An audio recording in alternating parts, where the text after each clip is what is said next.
Hello my dear lovely students, हम कर रहे हैं profit and loss exercise 11A question number 10 continue करेंगे इस वीडियो में। तो स्टार्ट करते हैं।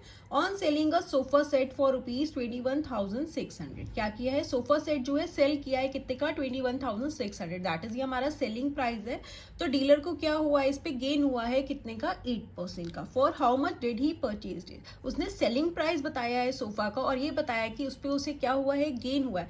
बट उसने जो है इस सोफा सेट को कितने का परचेज किया, दैट उसकी कॉस्ट प्राइस क्या है वो हमें बतानी है। ठीक है, तो देखिए कैसे करेंगे, जो जो हमें गिवन है वो लिख लेते हैं। Selling price of sofa set is equals to ₹21,600। Okay, हमें क्या दे रखा है कि उसे क्या हुआ है, गेन परसेंट हुआ है। कितना गेन परसेंट हुआ है, 8%। अब हमें क्या निकालना है, कॉस्ट प्राइस निकालना है। तो हम फॉर्मूला यूज करके निकाल सकते हैं। Cost price is equals to 100 upon 100। अब गेन हुआ है तो प्लस कर देंगे gain percent into SP, that is selling price. Okay, is equals to हो गया 100, ये हो गया 100 प्लस गेन परसेंट कितना है 8 इंटू सेलिंग प्राइस है 21600। ओके, अब देखो यहाँ पे क्या हो जाएगा, 100 अपॉन 108 इंटू 21600। ठीक है, अब देखो ये कैंसिल हो सकता है, 2 8 जा होता है 16, 108 को 2 से करके देख लेते हैं। 2 8 जा हो गया 16, 2 1 जा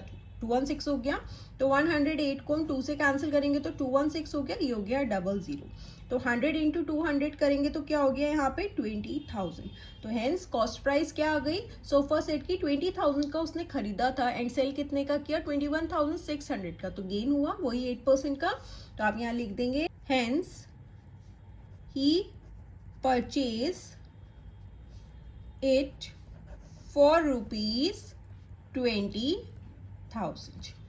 ओके, आपको इसका सेकंड मेथड भी बता देती हूँ। देखो हमें क्या दे रखा है, सेलिंग प्राइस दे रखा है कितना है, 21,600 एंड क्या बता रखा है कि हमें गेन परसेंट हुआ है, कितना गेन परसेंट हुआ है, 8%। हमें कॉस्ट प्राइस निकालना है तो आप उसे लेट कर लो x है। देखो अगर आप सेलिंग प्राइस में से गेन को माइनस कर दोगे तो आपके पास क्या आ जाएगा, कॉस्ट प्राइस आ जाएगा। दैट इज x लिखो या कॉस्ट प्राइस लिखो। अब सेलिंग प्राइस कितना है 21,600 माइनस गेन क्या है, परसेंट में गिवन है, लेकिन हमें यहाँ गेन किस में चाहिए, अमाउंट में चाहिए। तो मैंने आपको बताया है गेन परसेंट हो या लॉस परसेंट हो, आप किस पे कैलकुलेट करोगे, 8% ऑफ CP। तो यहाँ पे क्या हो जाएगा, 8% हटाओगे 100 of means into cost price क्या है x, जिसे अभी हमने लेट किया है।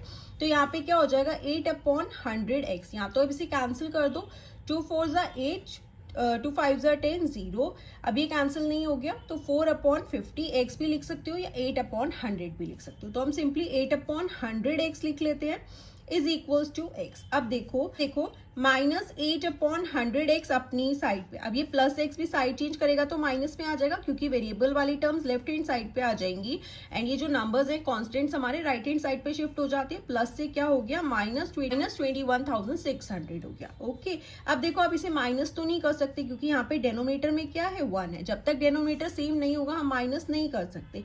तो यहाँ पे क्या हो जाएगा 100 हो जाएगा एलसीएम, यहाँ पे ऑलरेडी 100 है तो सेम आ गया माइनस 8x माइनस। अब 1 इंटू 100 करोगे तभी इसका डेनोमिनेटर में 100 आ जाएगा, देन 100 को x के साथ कर दो, डैट इज यहाँ पे क्या है नंबर में 1 है तो 1x 100 इंटू 1 करोगे तो क्या हो गया 100x हो गया is equals to minus 21,600। Okay, अब माइनस माइनस प्लस हो गया, ये हो गया 108x, साइन माइनस का ही आएगा is equals to minus 21,600 and ये 100 जो डिवाइड हो रहा है साइड चेंज करेगा तो क्या हो जाएगा, मल्टीप्लाई हो जाएगा, डिवाइड वाला मल्टीप्लाई में आ गया। अब क्या हो जाएगा x इज इक्वल्स टू ये क्या है माइनस 21,600 इंटू 100 अपनी साइड पे है, 100 साइड चेंज करेगा मल्टीप्लाई से, डिवाइड में आ गया माइनस 108। अब देखो माइनस से माइनस कैंसिल हो गया, 100 को 8 को 2 से करेंगे तो 216 हो गया, 00 हो गया। तो x कितना आ गया, 200 को 100 से कर दोगे तो क्या हो जाएगा 20,000। दैट इज कॉस्ट प्राइस कितनी आ गई सोफा सेट की 20,000। उसने परचेज कितने का किया था 20,000 का। ओके स्टूडेंट्स, आप इस तरीके से भी कर सकते हैं, बस ध्यान में देंगे गेन हो या लॉस परसेंट हो आप उसे कॉस्ट प्राइस पे करेंगे। बट यहाँ पे हमें कॉस्ट प्राइस क्या है गिवन नहीं था तो हमने उसे x लेट किया, तो इसलिए 8% ऑफ किसका लोगे, CP का। CP क्या है यहाँ पे x है, या तो आप 8 अपॉन 100 ले लो, यहाँ पे से रिड्यूस करके 4 अपॉन 50x भी ले सकते हो। ओके, एंड वेरिएबल्स कहाँ आएंगे, लेफ्ट हैंड साइड पे आएंगे and constant that is numbers कहाँ आते हैं, राइट हैंड साइड पे आते हैं। ठीक है, ये हमने लीनियर इक्वेशंस में करा है, तो आपको अगर आपको चैप्टर अच्छे से आया हुआ है देन आप इसे इजिली सॉल्व कर सकते हैं। Okay, students, so this was question number 10. Now let's move to question number 11.